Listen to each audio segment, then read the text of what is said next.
On today's show, I do a deep dive into Tesla's recent backflips with store closures and pricing changes.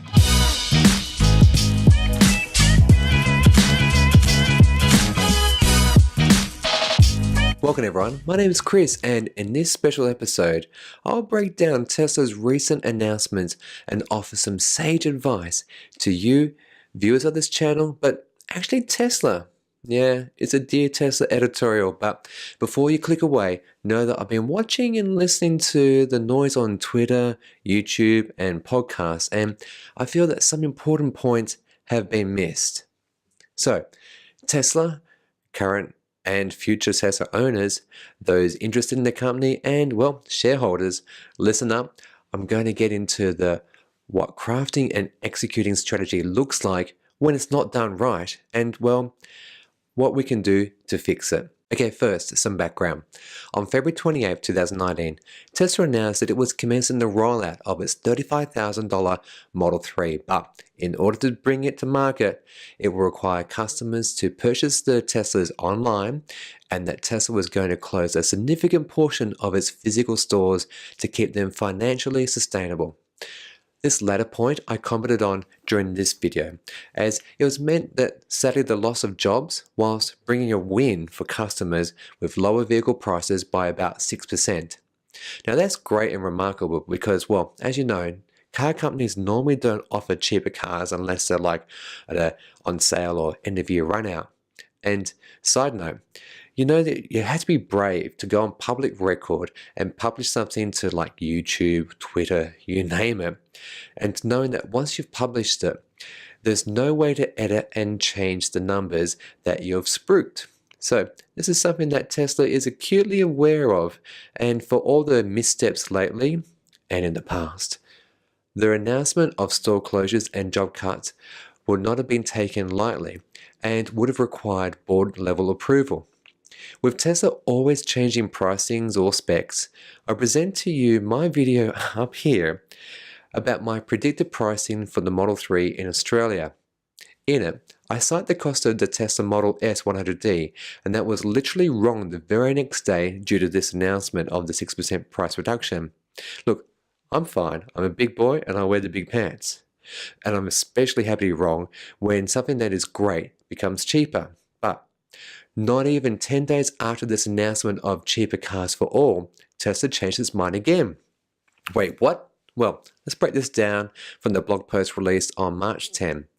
Tesla wrote that, over the past 2 weeks, we have been closely evaluating every single Tesla retail location, and we have decided to keep significantly more stores open than previously announced as we continue to evaluate them over the course of several months. Now, this is the first era of quickly reversing a significant decision.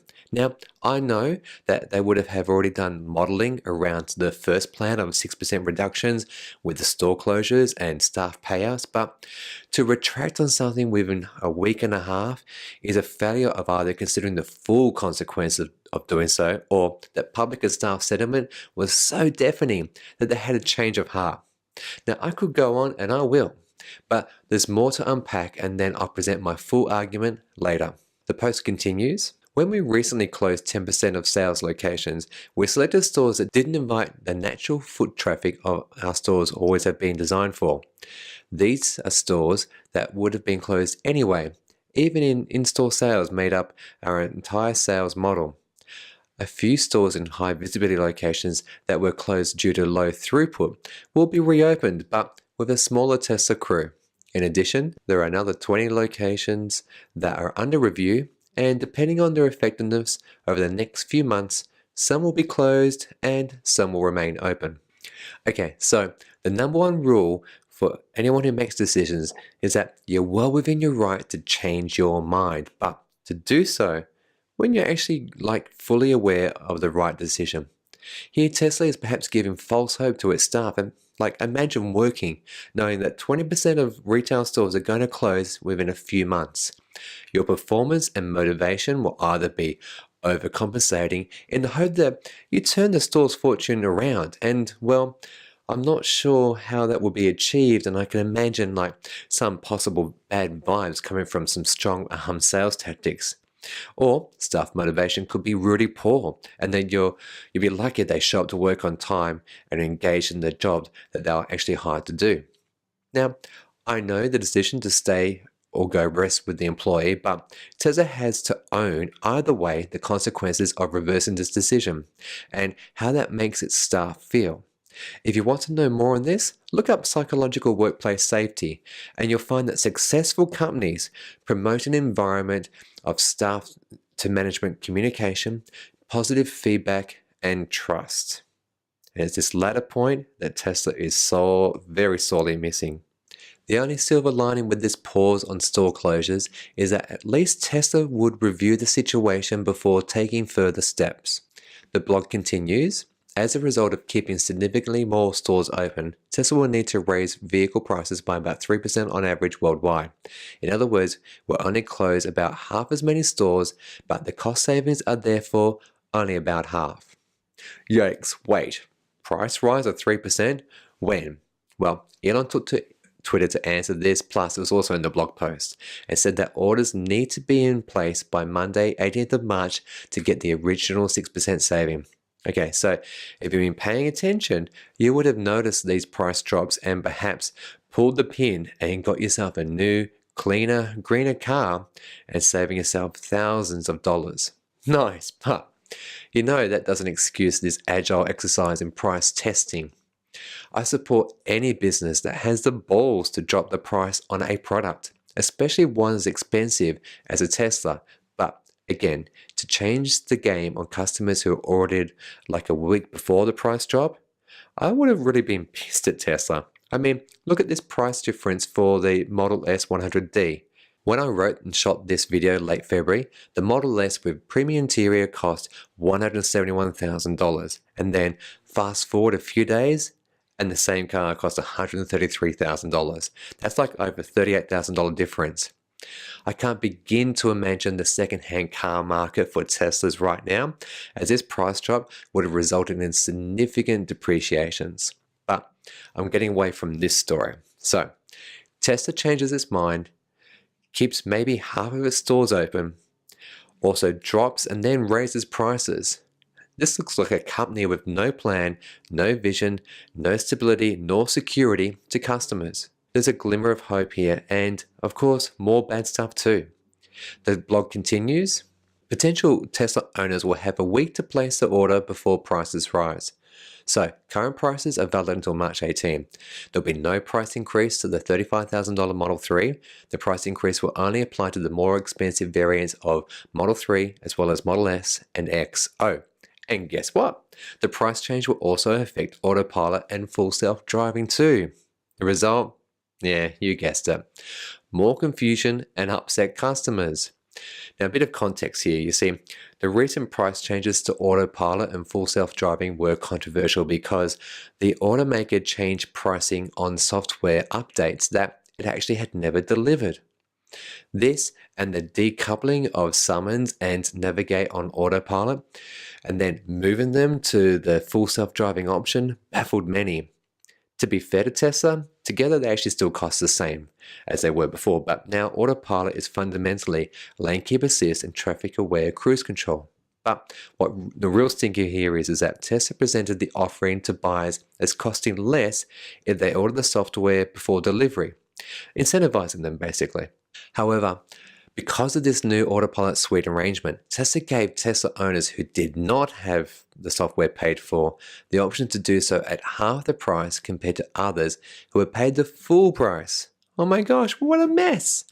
So, to make the matter clearer, after recent price changes, you were better off ordering a Tesla without the autopilot software suite, saving yourself thousands of dollars, and ordering now at half the price of what others had actually paid. Conversely, those who at the time of ordering the car paid in full for the autopilot suite, well, it's a bit late for those and they have paid like thousands of dollars for nothing at this stage. They will get access to like the early access program and an upgraded CPU later this year when they roll out their near autonomous version of autopilot. But boy, that would leave a bad taste in your mouth knowing that maybe a Tesla parked next to your one has literally saved thousands just by not ticking a box on the order page. Thankfully, Elon has admitted that this was a mistake and the prices are going to revert back to normal on Monday, March 18. But Elon, Tesla, you should have been in front of this and contacted affected buyers who had paid for the full autopilot suite about what compensation, if any, they will get. Not a tweet, and to those who can get autopilot half price, well, if it was me, I would jump on it quick smart. But controversially, I don't think actually Tesla should have done this in the first place. Rather, they should have grandfathered the pricing structures of existing cars and sold them the autopilot at the rate that they originally had to pay. For a car that is heavily integrated by many computers, this isn't a difficult coding exercise and something that can be done on a VIN-by-VIN basis.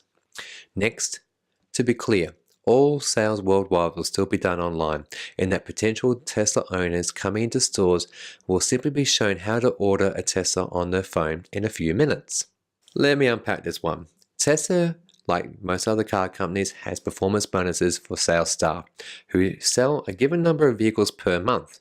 Now, I'm not privy on what that number is, but what Tesla has done is effectively cut salaries of its sales champions who would have helped the automaker to where it is today. I know that Tesla can track where orders come from, and they probably have known for a while that the 78% of orders that do come from online are from private buyers who do so in the comfort of their home, office, or wherever else they buy stuff online. But still, if you're on a base salary and depend upon performance bonuses to have an income that supports you and maybe your family, this move to online will hurt these sales reps.